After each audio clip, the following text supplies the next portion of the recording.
Hello friends, here again we are with the next lecture number 5 of Advanced Thermodynamics.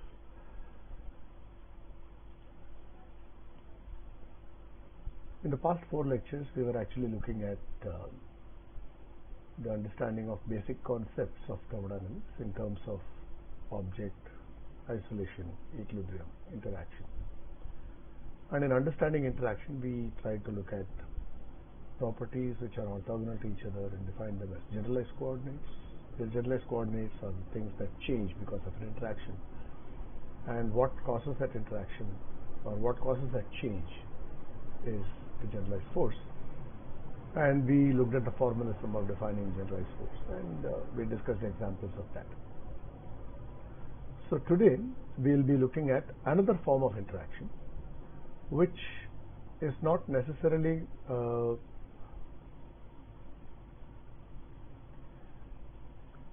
which is not necessarily caused by putting two objects together using a tool, but actually happens by putting two objects in physical contact, right? So we call that the interaction by contact. So let's move on to the presentation and take a look at what we mean. So interaction by contact is when two objects are brought together in physical contact with each other. The interaction that happens is called the interaction by contact, or in other words, thermal interaction. This is something that we looked at in the beginning of the course when we talked about thermodynamic. So thermo is the interaction by contact and dynamic is the interaction in the absence of contact. So the result of such an interaction, we all understand, this is something which we intuitively know, that if I put a warmer object and a colder object adjacent to each other and in contact with each other, the warmer object cools down and the cooler object warms up until such time that they are equally warm. So this is something which is empirically understood. So we say that if I call the empirical temperature as the degree of warmth, which is something that we have been talking about in the past as well, this empirical temperature is actually a relative measure of our touch sense, and in some sense trying to quantify it numerically. Okay, so if we put two objects, one with higher degree of warmth, the other with lower degree of warmth, that is with the one with a higher empirical temperature, let's say Celsius temperature or Fahrenheit temperature, which is an empirical temperature scale. So one with a higher degree of temperature, the other with a lower degree of temperature, they both are put together. Higher degree of warmth and lower degree of warmth, or higher temperature and lower temperature, they are put together. The warmer object cools down, the cooler object warms up until the two are equally warm. And then if we look at the mathematical or a formal statement of that, if T prime is the temperature of the object and T double prime is the temperature of the second object that is put in contact with it. When T prime is greater than T double prime, it results in cooling of object 1, and T prime is less than T double prime, it results in warming of object 1, and when T prime is equal to T double prime, there is no interaction. So the cause is the difference in temperature and effect is the cooling or warming, right? So we say that this T looks like, in the previous formalisms, the generalized force that we said.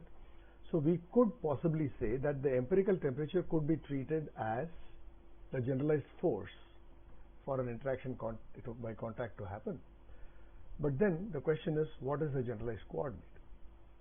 So that is something which we still do not have the wherewithal to answer, because we still have not defined various parameters that are necessary to be able to define that. So we'll come to that as we come in later part of the course. Now let's try to understand the question. So the generalized force is temperature and generalized coordinate is still not known. The next concept that we would like to introduce is about transitivity of generalized forces when the objects are in equilibrium. So suppose there are three objects, 1, 2 and 3. The corresponding forces are, let's say, f1, f prime, and f double prime, and f triple prime. And we know that independently f prime is equal to f double prime and f double prime is equal to f triple prime. Then we should be able to say that f prime is equal to f triple prime. This we can actually look at any of the examples that we took so far: springs, electrical interaction, cylinder piston, any of those. Whenever they are in equilibrium, so if I have two springs in equilibrium, then the forces exerted by the two springs are equal to each other, then they are in equilibrium. So if I put f double prime in equilibrium either with f prime or f triple prime, so long as the forces are equal, they are in equilibrium. So then I can say that f prime is equal to f triple prime. So if I put 1 and 3 together, they will also be in equilibrium. And if I use this rule for temperatures, that is, if object 1 is in thermal equilibrium with object 2, that is equilibrium under interaction by contact, and object 2 is independently in equilibrium with object 3, then I can say object 1 is also in equilibrium with object 3. This becomes the 0th law of thermodynamics. Right? So that is about transitivity of generalized force for equation for generalized force for interaction by contact to be in equilibrium. Right? So that is the 0th law. Now we come to, with the ingredients that we already have, the generalized force, generalized coordinate, let's try to define work. So what do we understand by work? In classical terms, total effort needed to bring about any desired change is work. So even in real life, if I want to improve my understanding of thermodynamics, then I need to work on it. So I need to put some effort such that I bring about the desired change of better understanding of thermodynamics. So that is also work. If I want to climb stairs and go to the 4th floor, then I need to put in some work. I need to put in some work so that my potential energy is raised from the ground floor to the 4th floor level. Or I need to get into the lift, and the lift needs to put in some work so that I get to the higher level, higher elevation. So work is in some sense, and it is a total effort needed to bring about the desired change, even the normal daily life sense of the word. And that is also true with thermodynamics. In order to change in order to bring about a required change in the thermodynamic objects that we look at, what we do is work. So this is valid in context of daily life as well as in thermodynamics. In thermodynamics, the work on an object is done by an external force to bring about a change in the object of interest. What is changed is, of course, the change in the generalized coordinate. So there is an external force and there is a change in the generalized coordinate, and the product of these two, in the sense of, in mechanics, we say there is an external force and that brings about a change in the position of the object, and therefore the external force multiplied by the change in the local coordinates of the object gives you work. In the same fashion, in thermodynamics also, there is an external force which has the same units as the internal force, the generalized force. So the external force brings about a change in the generalized coordinate of an object. Then work is done on an object, and the product of this generalized force and the change in generalized coordinate should give you the work done on the object. Right? So that is the definition that we would go with, and that's the generalized definition of work in thermodynamics.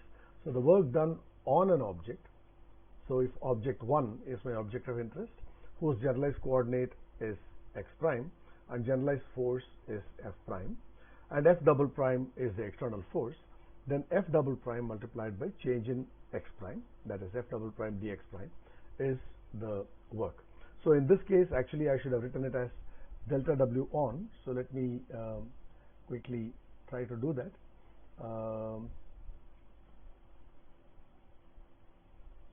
So here I should have introduced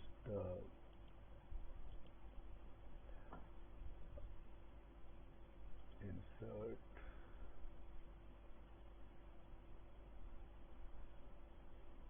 special character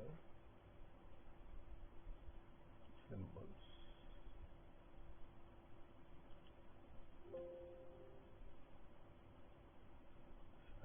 get to a Kronecker delta.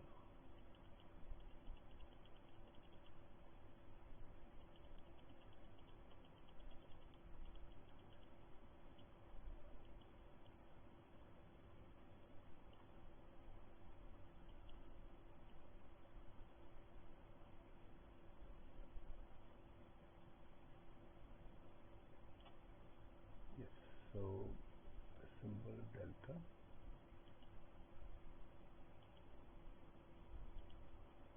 Okay, so this should be the expression. The delta should appear in practically every expression that I write here.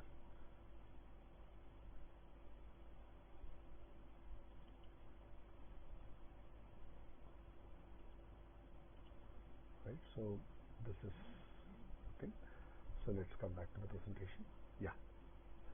So delta W on is equal to F double prime dx prime, and for the examples of the spring, so F2 if it is the external force and dx1 is a change in the object 1, the length of the object 1, then the work done on object 1 by 2 or by the external force is F2 dx1. And similarly, when I have a battery and V2 is the external voltage impressed on it and dq1 is the change in the charge of the battery, then delta W on is equal to V2 dq1, right? So this is the definition of generalized definition of work. Let's take an example of cylinder piston, which is the most familiar thing for us, and try to understand this concept of work or this definition of work as against what we actually classically understood as the definition of work. So let us read this question, then we will go to the whiteboard and try to solve this problem. So the question is, there is a cylinder piston. So 20 liters of an ideal gas are trapped in a cylinder piston arrangement at a pressure of 10 bar and is expanded isothermally, that is the temperature is kept constant, to a final pressure of 1 bar by processes A, B, C, D, E. So in process A, what do? There is a weight of 10 bar that is kept. You suddenly replace it with a weight of 1 bar, so there is a sudden change in pressure, and then against this 1 bar there is a change in volume so that it comes to a final state of equilibrium. So throughout the process of expansion, the pressure externally applied onto this control volume or object is 1 bar. So external force F double prime is 1 bar, and the change in volume will be from the initial volume to a final volume. And what is given here is compute the work transfer in each case by taking PV is equal to constant for isothermal process. So P1 V1 and P2 V2 would be the same, and therefore if at 10 bar it is in equilibrium at 10 liters, at 1 bar it would be in equilibrium with 200 liters. That is the thing that you need to calculate. So basically you calculate what is F external into dV, that is F double prime dx prime, over the process that we are looking at. So A is a single step, B is in 2 steps where you go from 10 bar to 8 bar and 8 bar to 1 bar. C is in 3 stages where you go from 10 bar to 8, 8 to 4 and 4 to 1. And this is in 4 stages, 10 to 8, 8 to 4, 4 to 2 and 2 to 1. And E is reducing the weight gradually in a quasi-equilibrium process from 10 bar to 1 bar. What is meant by a quasi-equilibrium process? Suppose 10 bar is in the form of a heap of sand that is kept on top of the piston, and I remove the sand 1 grain at a time and allow the cylinder piston to go to equilibrium each time, and thereby gradually reduce it from 10 bar to 1 bar. So this is what I mean by a quasi-equilibrium process. So now let us look at the answers are given here. So let us go back to the whiteboard and try to solve this question. So what are we talking about? We are talking about a process. If I draw it on the pressure volume diagram, okay. So initially the volume is 20 liters and the pressure is 10 bar. So you are at this state. Okay, so let's call this as state 1. Now what problem A says is that you suddenly reduce this pressure to 1 bar, okay, and allow it to go to equilibrium. So what will happen if I say PV is constant? What do you mean by PV is constant? That is, when I have the same temperature and the object object is in equilibrium under the influence of the condition, then the pressure and volume will have the same product. So initially it is at equilibrium at this stage. Okay. So if I say this is the cylinder piston, okay, initially I had a 10 bar weight on it. Okay. So what I did, I just removed this 10 bar weight and replaced it with a 1 bar weight in a quick time like this. So what happened? Now initially it was in equilibrium with the 10 bar weight. Now this weight has decreased, and therefore the pressure inside the cylinder would be higher, and it's able to push this quickly. Now the process will not be an equilibrium process because you have suddenly replaced the 10 bar with a 1 bar weight. So this will suddenly go up, and somewhere here it will settle. And where will it settle? When PV is a constant. So if P1 V1, initially if this was in equilibrium with this, then this would have been 10 bar, and finally if it is in equilibrium, this would have been 1 bar. So 10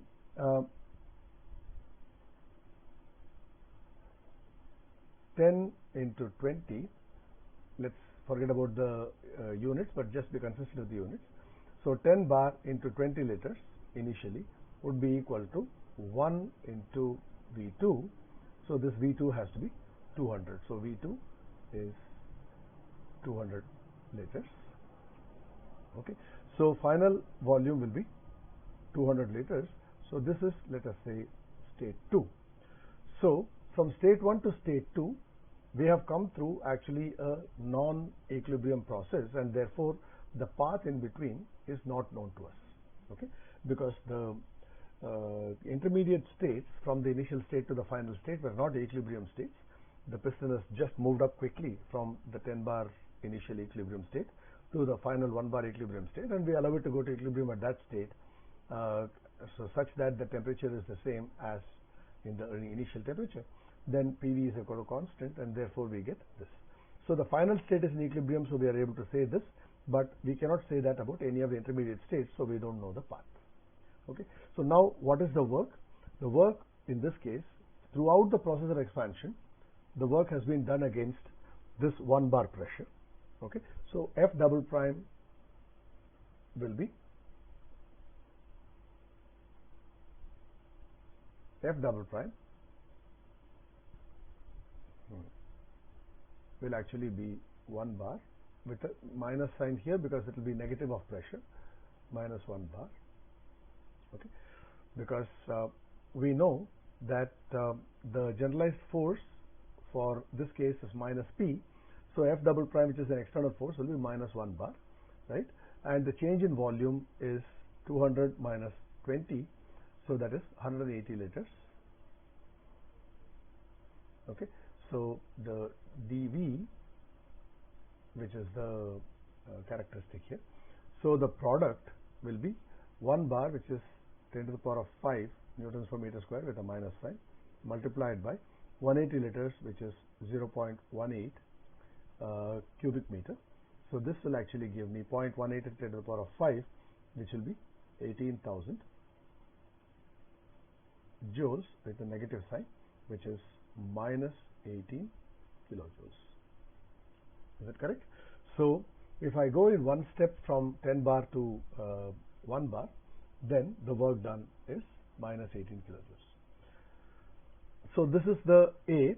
The work done in this case, therefore, will be the area under this, which is nothing but 1 bar multiplied by 180 liters. Is that correct? In the second case, what we have said is we go from 10 bar to 8 bar. Okay, so we just remove the 10 bar weight and make it with 8 bar weight and allow it to go to equilibrium. So it will go to equilibrium somewhere here. So where will that be? So it will go to 8 bar. So 8 bar 10, this is the product is still 10 into 20, but is equal to 8 times V2. So therefore this will be 200 divided by 8, which is 25, right? So you'll get to 25 here. So 25 and this one. So this will be the intermediate state. So let's call this as let's call it as 2A because it's in question part A. So this will be 2B, okay, and then after that, when it goes to equilibrium to this state, then you suddenly expand it to 1 bar. So the work done in the first part will be this, and then the second part will be this. So that will be added. So what we can do, we can actually get this by 2 multiplied by 25, which is 50, and this will be 175 multiplied by 1. So 175 plus 50 is 225. So that is 22.5 kilojoules, with again the negative sign in the same fashion, because the external force is not 2 bar, but it's written as -2 as the generalized force. So what we get then is initially it is 8 multiplied by 25 minus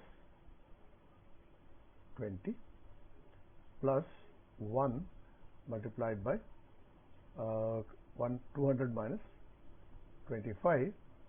Okay, the whole thing in converted into the condition, the negative sign, because the pressure is written with a negative sign.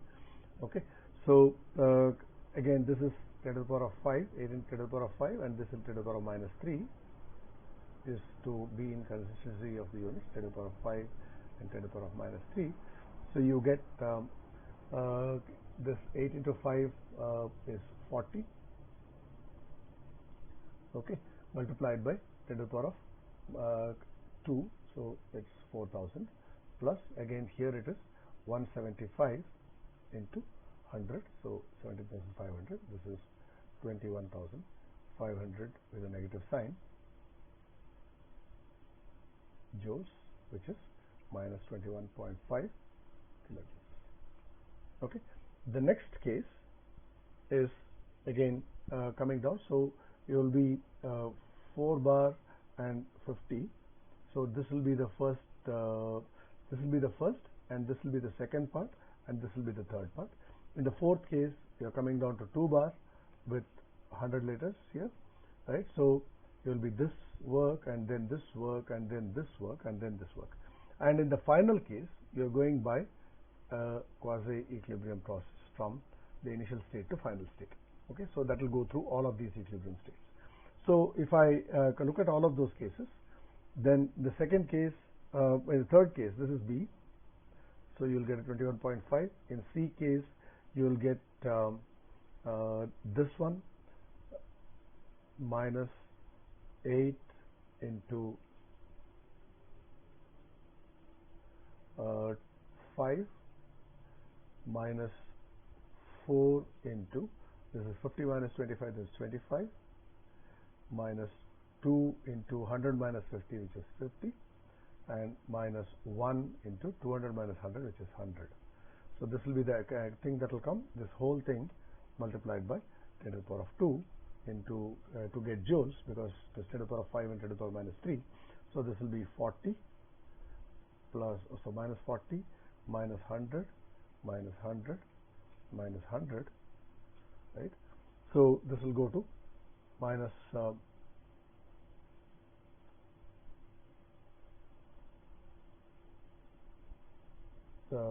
30,000, right? So that is your thing, which is 30 kilojoules, minus 30 kilojoules.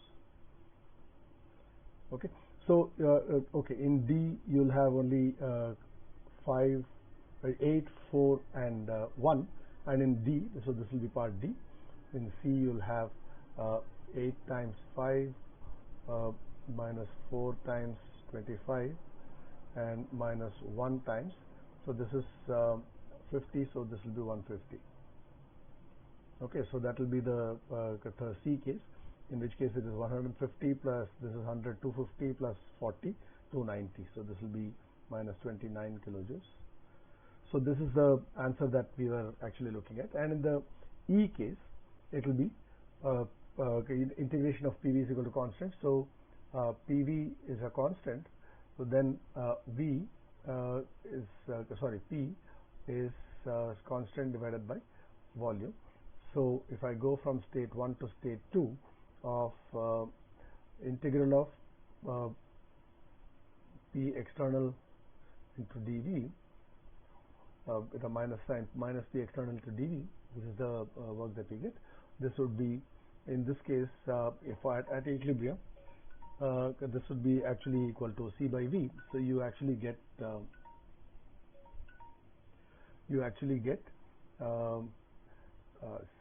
negative of C by V dV integrated from 1 to 2. So it will be minus C into you will get a log of V2 by V1, and this C is nothing but P1 V1, right? So this is the expression that you will get, and if you evaluate this, you will get the final expression which is given in that book. So if I go back to the presentation here, the answers are here. So you're okay. There's something that I did wrong here. 34 it should have been. So it was 18, 21.5, 29, 34, and 46.05 will be the answers for all of these cases. So what do we understand from this whole exercise? We had learned in our undergraduation that when we calculate the integral of pressure and volume, we normally use the internal pressure and multiply it by the dV and integrate it. So the integral of P dV expression is actually what is written in the E expression, and that is only valid when all the states in between are equilibrium states.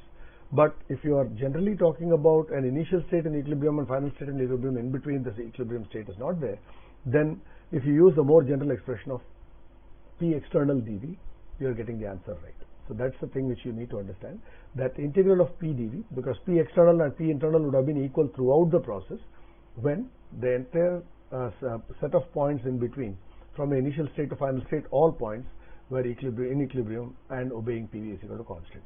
If only the initial and final states obey that and the others don't, then there is a difference. And if you get into steps, number of steps increase, and if you have an infinite number of steps, then your answer is, so if you have an infinite number of steps, then you get the approximation that we got, which is P integral of P dV.